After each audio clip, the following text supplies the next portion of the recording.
There is a saying that in every marriage that has lasted more than a week, there are grounds for divorce. But the trick is always finding a ground to keep the marriage together.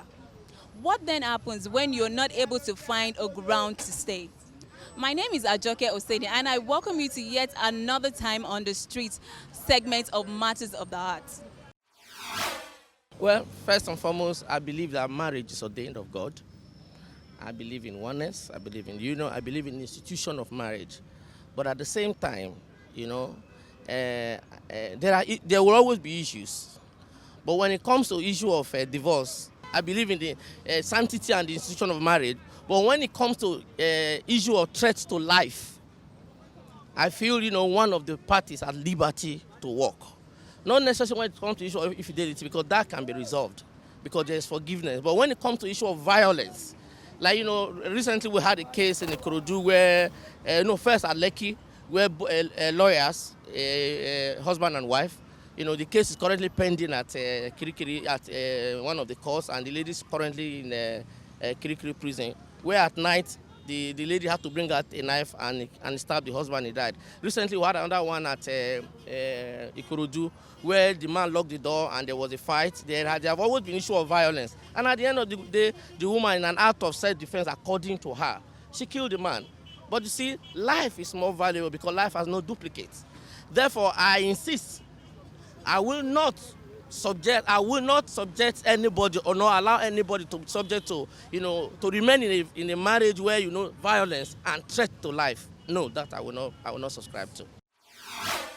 It depends on how the marriage started. If you married because you love the other partner, you stay forever. You can weather any obstacle. But if you married for compatibility, especially on material basis, when it begins to diminish, conflicts arise, and such conflicts are unresolvable. And we don't want to give up. An African woman doesn't want to give up. An example, can you imagine that a whole lawyer, a luminary member, murdered the husband on account of infidelity? Couldn't she have walked out? No, because we are in an African setting where it's either do or die. Divorce is the best thing in order to avoid fertility in a marriage. At a point where you can handle it, walk out graciously with your honor and your respect and prestige. Don't go beyond that. Don't go into crime. Don't murder the other. Think about the siblings, think about the children, the stigmatization of father murdering a mother and the mother being executed. Where does it leave the children?